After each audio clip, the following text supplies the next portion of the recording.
Oyagala omukolo gw'ogwenjawulo gubeere n'ebijjukize mu nnyumba yo? Kankwanjulire ba King Montage Photo Studio. Ffe bakafulu mu kkuba ebifaananyi n'okukola video. Olina wedding, birthday party, kukyala, nika, baby shower, photoshoot oba music shoot na buli kimu kyonna ky'oyagala. Ffe tusobola okuwa ebijjukize ebirungi eri ebirooto byo. Ate nno mwana wattu kusintiiza omuntu wa bulijjo. Tusange Nankulabe ku Bitaala ku Prime Tower Level 3 Room D04. Okumanya ebisingawo tukubire ku namba zino: 0702 104 125 oba 0755 311 731 oba 0777 223 405. King Montage Photo Studio. Ffe tusobola okuwa ebijjukize ebirungi ate nno mwana wattu kusintiiza omuntu wa bulijjo. Ekisa kya Mukama. Covid kinacho muwulidde n'ekimu. Muwulidde nze ani atawulira Covid. Covid osobola butamuwulira, osobola mukwano kubanga mutuufu emyaka ebiri mingi obutamuwulira. Naye lwakuba munaye bubanga oweekwasa Katonda ate ng'obulamu weebuli kyekisinga obukulu. Teri kitasoboka kasita obanga obulamu weebuli, buli kimu kijja kutambula bulungi. Okusingira ddala Covid enjigiriza nti bw'obanga olina omulimu gwe weesiguliddeko bwe gukuyiwayo oba obuzibu bwe bujjawo kati ng'obwa Covid bukutawaanya nnyo kubanga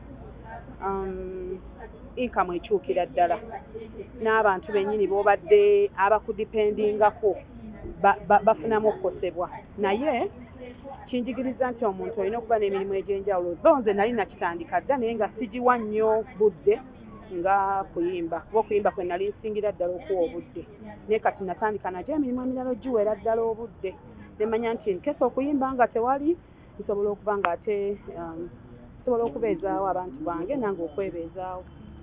Myaka 5 mu Uganda nga yeefuga omukulabu okugwe ng'omuyimbi mu industry mwefuze. Oba kale nkugambe ki? Mu butuufu emyaka 5 mu 9 nze ebbanga lye mmaze ku nsi ku myaka gyange gye nnina. Uganda yo nga yonjagala kuba y'ensi yange, naye okwefuga tetumazeeyo okwefuga nga bwe tulina kwefuga. Ate mwenga abayimbi wamu kiri kitya? Abayimbi saagala kulimba, tubadde tuyimba ngenda bwo strugglinga mulimu gwo ne we strugglingera n'ova from zero ng'omulimu gwonna n'ogamba nti kankole kino nkole kino nyigirize mpite mu bizibu mpite mu kine nfuba okulaba nti nnyimba abantu bantegeere nkole kino. So ffe nga ffe nze nja kweyogerako nze naye n'abayimbi abalala babadde beerwanako okubeera ab'amaanyi. Sijja kugamba nti nno nti omuyimbi okubeera ow'amaanyi nti oba nze waliwo eyannyamba okubeera ow'amaanyi nti oba yampa ssente nnyingi neefuuka namatovu nekola promotion. Nze neemezezza okusinga. Tuli ku nsonga y'omunnamawulire n'omuyimbi. Ese twafunye okusomesa bungi nnyo. Amakomera gafuuse ensonga. Olowooza enkolagana y'omuyimbi ne munnamawulire yandibadde etya?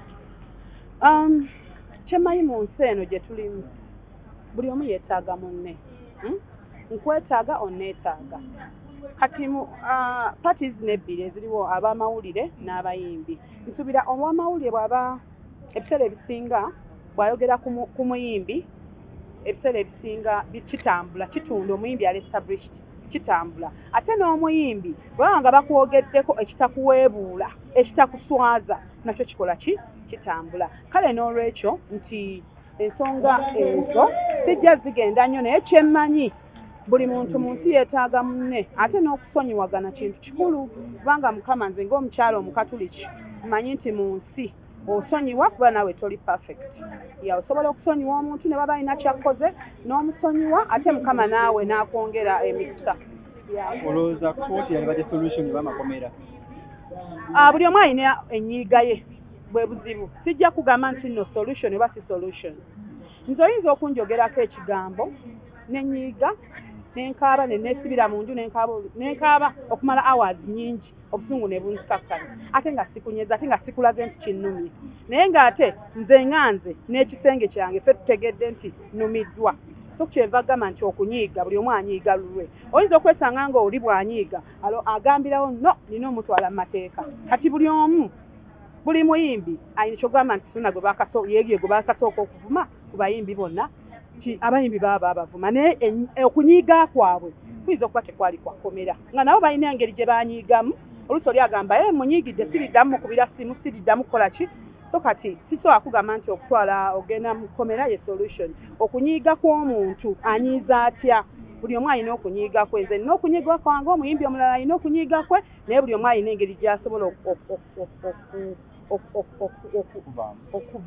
okukolamu ekintu kyonna kyonna ekimulaga nti anyiiza. Mami bali bakwogeddeko ekintu kyonna kyonna mawulire ekikuyisa bubi? Saagala kulimba sisobola kuba nga ntuuse wano nyimbidde emyaka mingi nga tebanjogerangako yo oba kale singa nze baba tebanjogeddeeko ne famire yange mwami wange bamwogeddeko ebintu bingi nnyo ebitali bituufu n'ebituufu okitegeera naye tulina ekintu kyetwogera ebiseera ebisinga waliwo ebintu ebitalina makulu tetubiwa makulu ate n'ekirala nti tulina engeri naffe obusungu bwaffe gye tutuula gye tugamba tubumaliriza tutya nyinza okuba nga sikunyeze ng'onvumye ate nekikuluma nnyo okusinga nga nkunyeze oba nga nkuddiza n'enkuvuma nekikuluma nnyo okimanyi nti no wali obaddeko awo n'okuba omuntu oba n'omuvuma n'asirika n'atakunyega gw'owulidde oba omulaba otya era bw'oba mugezi ogamba yiyi omukazi ne muvuma leero ne muvuma enkya n'asirika tanyeze kitegeeza tabifaako tandiiko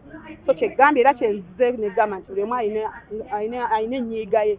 Mwe mukihandulinga mutya mmwe gezi nga bakwogeddeko kimanyi bakuddiko ebintu bingi munnamawulire bwekihandulinga otya? Nze kale saagala kulimba nze omuntu bwanjogerako ekintu nga manyi si kituufu tekimbatharinga mba nkimanyi nti nno yajja kuswala ate tosobola kumputinga down kuba audience yange emmanyi entegeera ebbanga lyemmanyidde entegeera era emmanyi nti Irene yoyo gwe ne bw'ononkuba okitegeera ne bw'onookola ki audience yange nga yenjagala nze ngamba omuntu aba amala biseera kyova agambye nti nze nina engeri gye mpanishingamu abantu bange ate era nadda gyendi oyo anvumye ate nadda gyendi ate n'abeera nga mpaana ate nga simunyeze omuntu nga oyimiridde n'onvuma n'ogenda noba n'onvuma nti bra n'oyogera ebigambo sikunyega bwe sikunyega ebiseera ebisinga abanvumye ate be baŋŋamba ya sorry nga simunyeze okitegeera so kati kyegambye nti oyinza okupanishinga omuntu nga tomunyeze nze ekyo nkikubulya singa aba akuvumya akutta ewaluma okitegeera nga ddala akuvumye akutta ewaluma ate nga byakuvumye si bituufu osobola omupanishinga mu ngeri emu oba endala ate yennyini n'akomawo n'agamba either sorry oba ate n'akuwaana buwaanyi ate nga tomunyeze. Ebigambo byange ebisembayo